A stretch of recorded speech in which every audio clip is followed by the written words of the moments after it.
Welcome to the Working Genius podcast, where we discuss anything and everything related to the 6 types of working genius and how it impacts your work and your life. I'm Pat Lencioni, your host, joined by Cody Thompson, my co-host. How you doing, Cody? I'm having fun.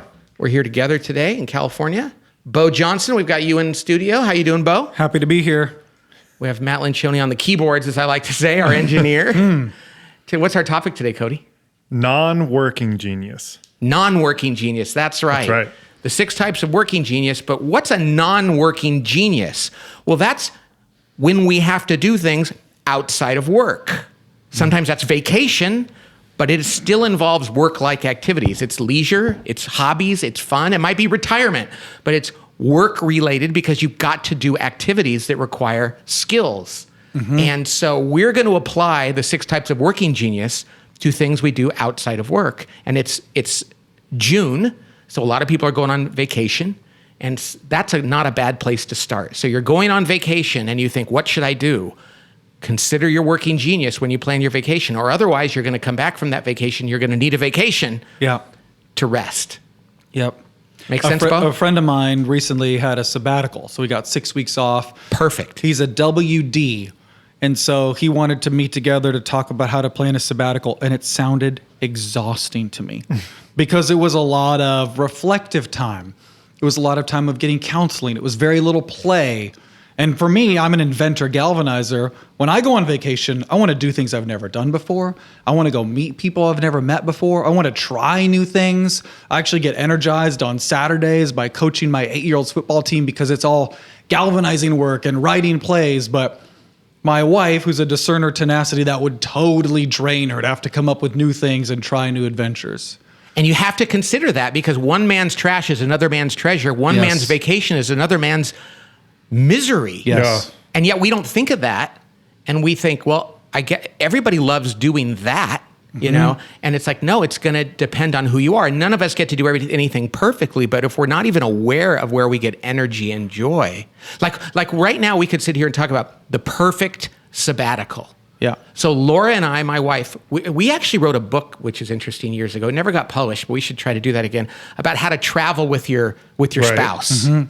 And a big part of it was, what do you love doing and what do you not? Because we went to Europe, and she and I have similar personalities. We didn't go to a bunch of museums. We didn't go on a bunch of tours. You know, we didn't go climb mountains. We went and actually just met people on the street, enjoyed the culture, relaxed, slept in, got to know what it was like to be in Italy or Germany and enjoy the culture. That's kind of what we do. Other people, you go on vacations with them, like, we're up at 8 in the morning. We're going to go here. We're going to go there. We're going to go there. We're going to go see the largest ball of twine in the world in Bavaria. And it's like, it's not even fun. And a lot of people have tension because they've never thought about what suits them. It's not fun for you guys to check things off a list. That isn't motivating to you at all, to get the Rick Steves guidebook to Italy and check through things. No. You want to go experience it. Yes. But for somebody else, they would love to go check off a list. Yeah. Right? I mean, that would be energizing. I can't imagine that. But there are people that are that way. Well, I think it's interesting because you're talking about, there's really 2 parts to this. One is actually planning the vacation, like the coming up with the idea of what would be a good vacation for our family, and then actually executing it. Because here's what happens at my house. I am a discerner galvanizer as a working genius. My wife is a discernment tenacity working genius. And she has invention as a frustration. I have it as a competency. Right. But let's not even talk about vacation. Pretty much every time it gets to about Thursday in the week, she asks me, well, what should we do this weekend? And I have just a hard time because of invention as a competency. I end up going to my genius, which is, well, what are the things that we've done in the past that were really good and fun for us? So I'm just using discernment rather than coming up with a new idea. And then we end up sort of discerning through and feeling guilty that we're not trying new things. We should, we moved to a new area. Should we be trying new things? Where do we go? And that is really hard. And before Working Genius, I actually felt a lot of guilt. My wife, who's a T, tenacity, wanted to go, let's make a plan. And then the onus was on me to come up with the idea for the plan. And it was kind of difficult and not that fun for me to every weekend feel like I'm barely getting it right on what we should do for weekend plans. Wow. The fact that she just said, what should we do this weekend is like, we need to have a plan and we need to do it, accomplishment. And at the end of it, we could say we did that. Tenacity kicking in. I'm like, hey, you know what a perfect weekend is? Total freedom. Yeah. Well, and your wife doesn't have tenacity, so she's not knocking on your door looking for a plan. She's loving that too. Yeah. It's an interesting thing. It is really interesting how often comparison is coming up when we talk about working genius just in life and leadership of if you will just frame your weekend, your leisure time, your retirement in terms of what brings me joy, energy, and fulfillment, not what is everybody else doing and how can I make sure I do that. If you first just asked, maybe you could even do an audit of your last vacation or your last couple weekends, the last time you had leisure time and said, when did I end that weekend feeling more filled up than drained? And how many of us have been on a vacation where we came back and said, I need a vacation from my vacation? Well, it was probably planned pretty poorly for you and for your wiring, for your geniuses, because that should be time that you're spent working in your geniuses as much as possible. What do you think about that? Well, I think that you're absolutely right. That when Pat said earlier about going on vacation with, like, let's say another couple where somebody says, we're up at 8, here's the plan, blah, blah, blah. That person is probably a galvanizer tenacity person. Like, they're disruptive. They have a plan, they've made plans, and they're trying to rally everyone around the plan. Now, if you take the person that you just mentioned, your wonder discernment friend, who enjoys the pondering side of that, and put them on a vacation with the galvanizing tenacity person, one or both of them will be frustrated. Yeah. Because they have different ideas of what fills them up and what will drain them. And so it's really interesting to think through the lens of working genius as you're planning activities or even bringing people into vacation plans with you. At least you can go into it the same way you would go into work, that every job is a 6-letter job. Every vacation, every leisure activity is a 6-letter activity, right? Yeah. You still have to ask the question, should our family go on vacation and where should we go, and come up with new ideas? And then you still have to get a hotel room and make sure you have like a transportation booked. But if you go into it knowing, okay, here's where we're going to struggle as a family, it can take on a totally new, you sort of relieve the guilt. And you can go into it going like, hey, this part's not going to be that fun, but we have these activities planned and it's going to be wonderful for us. Exactly. And you go into it prepared. I can steel myself for a day of doing something I don't like because I know why I don't like it, and it's a temporary period of time. Mm-hmm. Okay, I've got a business idea. Here we go live. Somebody out there who is a vacation planner, you should send the working genius to every person who you're planning their trip. If they're going to San Francisco or to Disneyland or to London, send the couple or the family the working genius assessment, and then say, based on what you learned about them, you should design the trip around them. Right. Absolutely. And even figure out how to serve them in the planning of it. Like, think about this. So my wife and I, we moved into this new house and we needed furniture. We moved from a very small house to a big house. It took us 3 consecutive days to decide on what bed we were going to get for the guest bedroom. Like 3 nights of looking online. And it was mostly because we don't have invention. We're not going to come up with a new plan for that. So what we decided, what was best for our family, was to pay a designer a little bit of money. And all the designer does, and this is wonderful for us, we both have discernment. Every other week or whatever, we get online and they show us, here's 4 options I pulled for you. Pick one. Pick one of these. And we go, oh, we can use our discernment to pick this. So in the vacation planning industry, you might actually, like, if it were you, Beau, and someone was serving your family, you have invention. You probably will throw out like, here's 5 ideas. Yes. But really what you need is someone to help you evaluate what's right for your family, use some discernment and say, here's how you should do it. Or you don't have tenacity. They need to be the bookers of the trip. You know what I mean? Like, absolutely. Because my wife, when someone she has tenacity. If the vacation planner took the actual planning part, like the Excel spreadsheet from her and she'd be mad. She would be like, oh, that was the part I like that part, So it's just interesting. And then you can talk about, all right, in this part of the week, let's say you have a family with lots of different geniuses, you could say, hey, this part of the week is going to be a little more frustrating for you. But because we've got this other thing built in for me as an inventor, it'd be frustrating if we went to the same restaurant 5 times, right? So you could say, Beau, this is so fun. At this trip, we've thought about you because we're going to get to go try new things. You're going to get to invent a schedule. And then you're going to say, to my kid who's more wants things to be a little more safe, to be like, but don't worry, we're going to sleep in the same place every night. You know, you could know how to speak to your clients about how to serve them. Somebody ought to email us and start this business right now. This is amazing. And it's so true. And it speaks to the power of working genius, because what I was thinking was, when we wrote this book, it was called Travel Mates, the 10 commandments of Traveling successful with your co-travel. co-travel. And one of them was, okay, what's the mission of your trip? Which sounds very wonky, but it depends on what your working genius. The other one is, what are your pet peeves? Right. What are things you don't like? And so often it comes down to your working genius. I remember years ago, we had a Christmas party at the table group, and somebody booked a mansion in San Francisco, and we went there and we cooked our own food. And we had these cooks that were there, and they gave us a recipe, and they told us how to do it. And I was like, what the hell is this? And I don't want to cook my own food, and I don't want to follow a recipe. If you want me to cook my own food, how about just throw a bunch of ingredients and say, make something interesting? Because I'm an I and a D. If you want me to taste food and tell you if it's good or not, I'll do that. I don't want to do that. That's ET work. It just didn't fit my working genius. And other people are like, oh, fun, I can't wait. This is my favorite seasonal activity at the table group around Christmas time, is going back over all the failed previous Christmas activities we've done. And so we're getting better.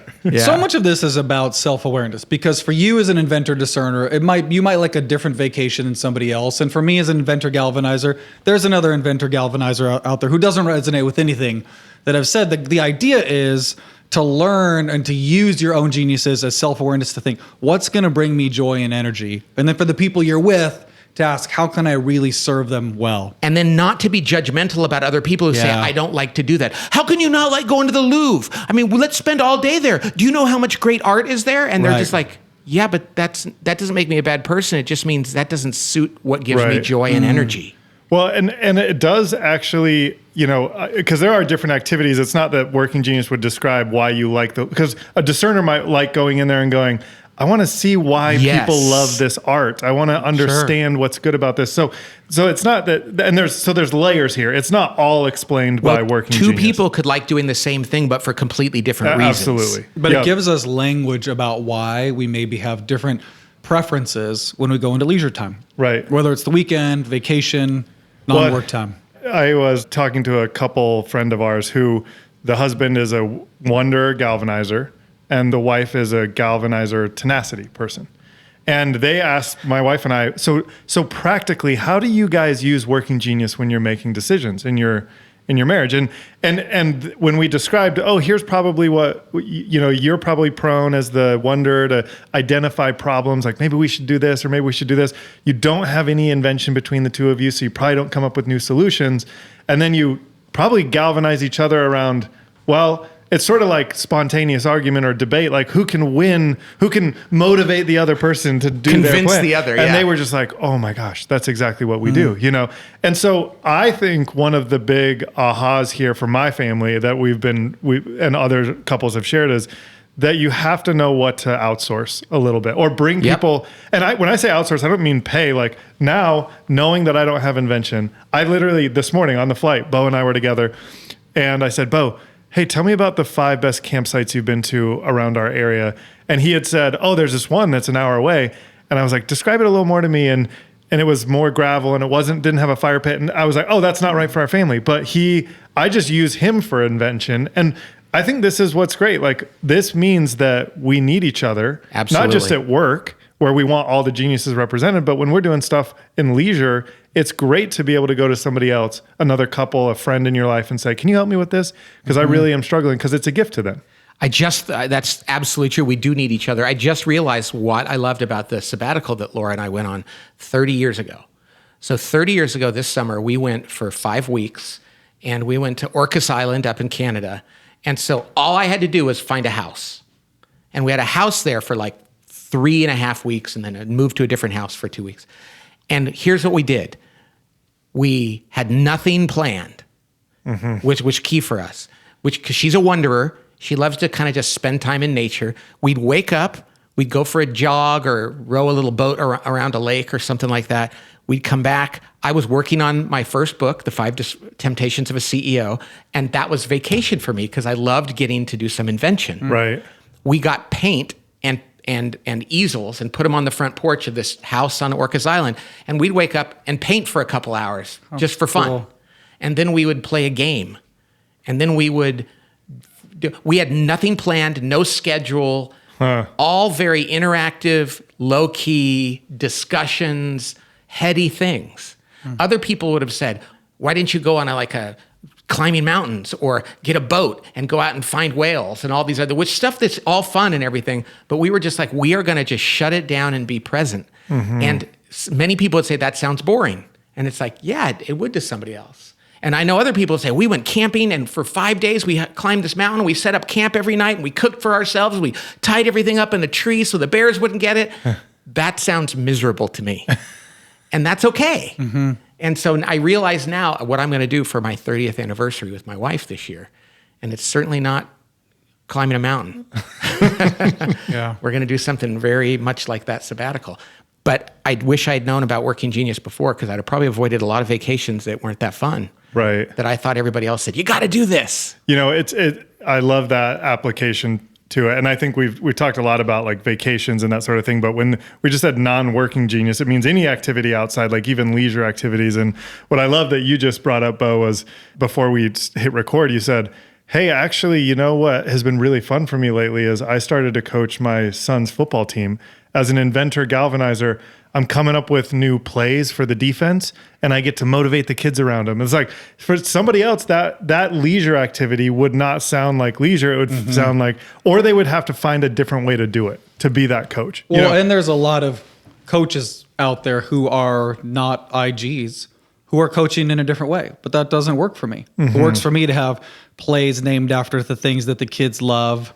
You know what I mean? It works to be able to galvanize them around the chants that we're going to do and give them prizes based on who does the best cheering for each other. But for some other coach, it's going to be more about discipline or about serving the kids. And there's a lot of great ways to be a successful coach. Now, I'm not that successful as a coach, but we're having fun. Yeah. Well, I think about a lot, actually, because when I either you come to my house or I come to your house, our home offices almost every day. And it's interesting because in the mornings, when I get to your house, you say, oh, I wrote a little this morning. And before you come to my house, what I do is I start my day. That's invention. What you do is invention, and it fills you up.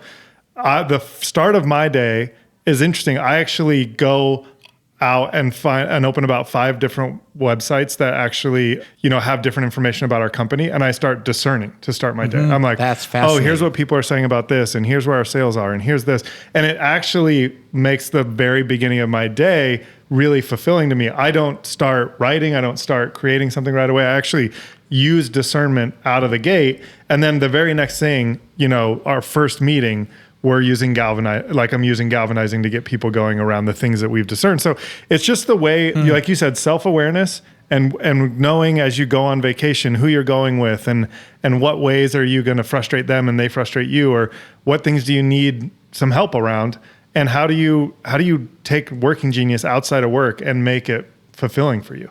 Absolutely. Non-work and work, they all involve activities and they all involve talents and skills. And we're meant to find as much joy and energy as we can from those activities. So that's what this one's about. We should do one about what you do first in the morning. I wonder how that impacts Working Genius. I haven't thought about that. But I wonder if you should start your day doing things that fit that Working Genius. Because so often, like when I think about people in the Army, it just crushes me when they're like, wake up, make your bed, do this, do that. It's very T-oriented. I'm like, I'm stressing out already. That's the topic of another podcast. Okay. So thanks for joining us today as we talked about how to use Working Genius outside of work, which is just as important. And we'll talk to you next time on the Working Genius podcast. God bless.